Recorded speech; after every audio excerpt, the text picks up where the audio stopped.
당신의 건강을 플러스하는 시간 TV홈닥터 더 나은 클리닉. 우리가 매일 섭취하는 음식물을 분해하고 배출하는 소화기관, 장이 꽉 막혔다면 어떨까요? 상상만으로도 고통스러운데요. 어떤 문제 때문일까요? 선생님, 알려주세요.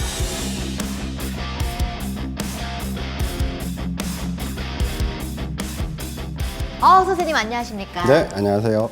오늘 선생님과 이야기 나눠볼 주제, 제가 너무너무 궁금했던 건데요. 어떤 건지 설명 부탁드리겠습니다.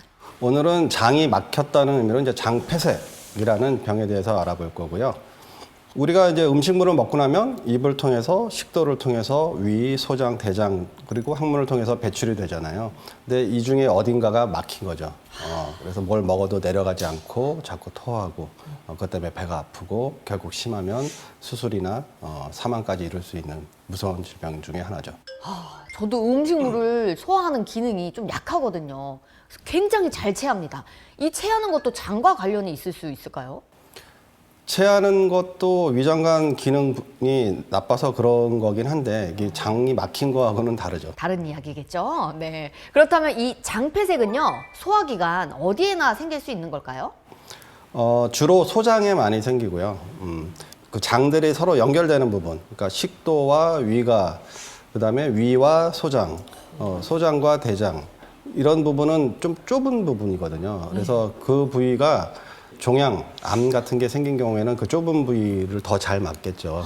그런 경우에 더 잘 생길 수 있는데 대부분은 어쨌든 수술 후에 생기는 장 유착에 의해서 소장에 주로 많이 생깁니다. 막히는 원인을 제대로 파악해야 할 것 같은데요. 어떻게 할 수 있을까요? 막히는 원인은 여러 가지가 있지만 일단 아까 얘기했던 소장에 제일 많이 막히는 원인에 대해서 주로 설명을 드릴 거고요. 복강내 수술을 하고 난 다음에 많이 생긴다고 그랬어요. 이유는 이제 수술 후에 복강내 장 유착이라는 것 때문인데요. 그림에서 보시면 장이 이렇게 구불구불하게 이제 지나가잖아요. 네. 그런데 수술을 하고 나면 배 안에 어쨌든 이런저런 손상이 생기고 그런 손상이 회복되는 과정이 우리가 뭐 쉽게 얘기하면 여기 상처 났을 때 상처가 아물듯이 그러다 보면 거기에 흉터처럼 섬유 조직이 들러붙게 되는데 그래서 저 소장에 군데군데 유착이 생기면서 장들이 서로 들러붙어 있는 거죠. 그러면 저 상태에서 이제 우리가 뭐 과식을 했다든지 소화가 잘 안 되는 음식을 많이 먹었다든지 또 뭐 장염 같은 게 와서 장이 심하게 부었다든지 하게 되면 일부 장이 이제 무거워지겠죠. 네. 그러면 그게 축 처지면서 각도가 더 심하게 꺾이게 되고 그러면 장 막힌 증상이 더 악화가 되면서 장폐색증으로 진행하는 거거든요. 그리고 이제 수술 말고는 대표적으로 종양, 암이 있겠죠. 그래서 특히 이제 대장암 같은 경우에 초기에는 뭐 조그마니까 장을 막을 일은 없는데 그런 경우 그 암이 결국 진행하다 보면 그 대장의 내경을 완전히 꽉 막게 돼요.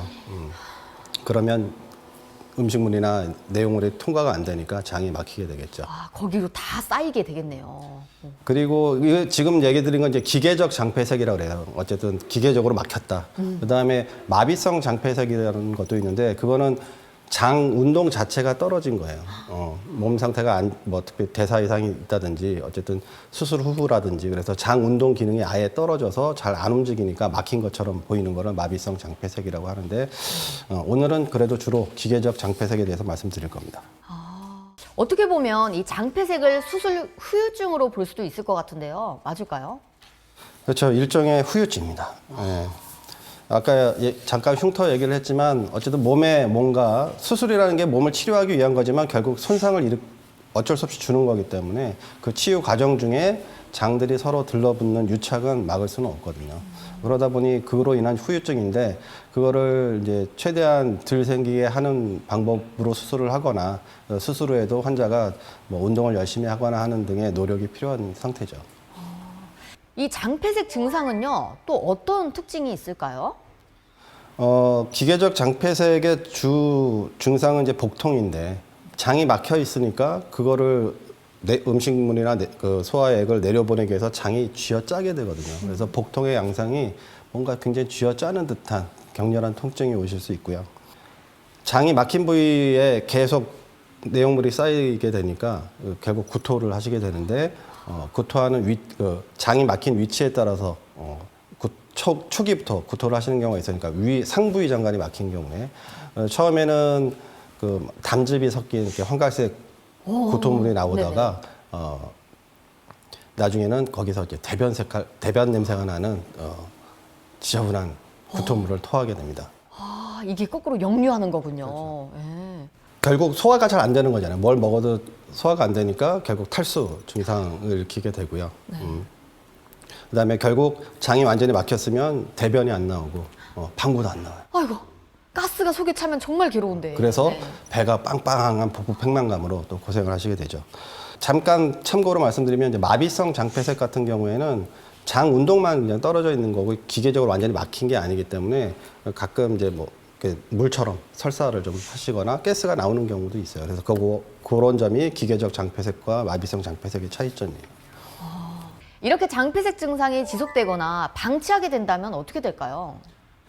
결국 그 음식물이나 내용물이 이렇게 소화액이나 이런 것들이 통과가 안 되니까 계속 쌓이는 거예요. 그쵸. 그러면 장은 계속 늘어나게 되고 그러면 통증이 심해지고 장이 너무 늘어나다 보면 그쪽으로 피가 잘 안 가요. 아, 이게 늘어나게 되면 또 피가 잘 안 그래서 통하게 결국 장이 괴사가 되거든요. 그래서 장이 터지게 되고 그러면 복막염이 되고 그것 때문에 결국 사망까지 이룰 수 있는 거죠. 아, 장폐색의 합병증은 어떤 걸까요? 지금 얘기한 대로 결국 장 괴사로 인한 장 천공으로 인한 수술까지 가는 게 제일 무서운 점이죠. 두 번째 문제는 아까 얘기했던 그 영양 흡수가 안 되니까 그 탈수 등으로 저혈압, 쇼크로 빠지실 수 있습니다. 이렇게 빨리 병원에 내원해서 진단받는 게 중요할 것 같은데요. 어떻게 확인하는 게 좋을까요? 배가 아파서 오시게 되면 저희가 응급실에서 기본적으로 엑스레이, 복부 엑스레이를 찍어보잖아요. 그것만 딱 찍어도 와, 이게 장 폐색이구나라고 쉽게 알 수 있는 사진 특징이 있어요. 어떤 걸까요? 저기 보시면 제일 왼쪽 사진이 이제 처음 병원에 오셨을 때 사진이거든요. 왼쪽과 오른쪽에 보면 화살표로 그 검은색 라인이 보이잖아요. 네. 위에는 까맣게 보이는 건 배 공기예요. 그리고 그 라인 아래쪽은 장 내용물 중에 이제 물 성분이거든요. 네. 그래서 우리가 복부 사진을 이렇게 서서 찍으니까 공기는 위로 뜨고 물은 아래로 가라앉죠. 네. 그러면 저렇게 가운데가 갑자기 끊긴 것처럼 그 사다리처럼 네. 그런 게 여러 개 보이게 돼요. 오, 진짜 제가 봐도 보이네요. 네, 그래서 저 사진만 봐도 아, 이 사람이 장이 막혔구나라는 걸 금방 진단할 수 있고요. 네. 그 다음에 이 사례 같은 경우에는 이제 입원 치료를 했어요. 네. 그래서 좋아져가지고 저렇게 막혔던 가운데 사진에는 막혔던 소견이 없어진 거죠. 아, 이렇게 그 절개선이 없어야지 깨끗한 거군요. 그렇죠. 네. 물론 저 약간 장이 늘어났었던 흔적이 네. 또 오른쪽 아래쪽에 살짝 보이긴 하지만 이제 방구도 잘 나오고 이제 식사를 했을 때 불편하지도 않고 해서 아, 퇴원을 준비하고 있었는데 그날 밤부터 또 다시 배가 아프다는 거죠. 그래서 다음 날 사진을 찍었더니 또 다시 막힌 소견이 보이는 거죠. 혹시 그렇다면 치료는 어떻게 하면 좋을까요? 장폐색 치료에서 제일 중요한 건 금식. 그 다음에 위장관 감압인데, 장이 못 내려가서 장에 음식물이나 뭐 소화액이나 그런 것들이 쌓여서 장이 늘어나 있는 상태잖아요. 그러면 아까 이게 그림에서 봤듯이 이게 꺾여 있는 상태니까 무거워서 꺾여 있으니까 안 풀리거든요. 그래서 이 쌓여 있는 것들을 배출을 해줘야 돼요. 네. 그래서 거기다가 뭐 이게 장폐색에 좋을 것 같아요라고 음료수를 마신다든지 약을 먹는다든지 하면 오히려 더 많이 쌓이기 때문에 그렇죠. 그래서 아무것도 먹으면 안 됩니다. 그다음에 두 번째는 고여 있는 것들을 오히려 빼줘야 되고 사실 본인이 안 먹는다 하더라도 기본적인 위액이나 우리가 삼키는 침 양도 만만치 않거든요. 그래서 그런 거 그것도 소화를 시켜야 하는 건가요? 그것도 이제 지나가면서 결국 배출이 돼야 되는 건데 그게 계속 쌓이게 되는 거죠. 그래서 그거를 빼내기 위해서 우리가 콧줄을 껴요. 비위관이라고 하는 콧줄을 껴서 그걸 밖으로 빼줘야 됩니다. 그러면 이제 늘어나 있던 장이 좀 압력이 줄어들면 장 운동이 돌아오면서 그 꺾여 있던 부분이 기계적으로 해결되는 건 아니지만 그 완화되면서 장이 이제 다시 통하게 되고 치료가 되는 거거든요. 근데 그렇게 해도 치료가 안 되면 네. 결국 수술로 가야 돼요. 막힌 부분을 찾아서 만약에 그게 유착에 의한 거면 장이 들러붙어 있는 부분을 이렇게 끊어주는 수술을 한다든지, 그다음에 상태가 좀 심해서 특히 이제 장이 괴사되는 소견이 있다 하는 경우에는 그 괴사된 장의 일부를 자르고 이어주는 수술을 해야 된다든지. 그렇군요. 혹시 이렇게 수술을 했을 경우에 재발의 위험성도 존재할까요? 그렇죠. 그게 가장 큰 문제예요.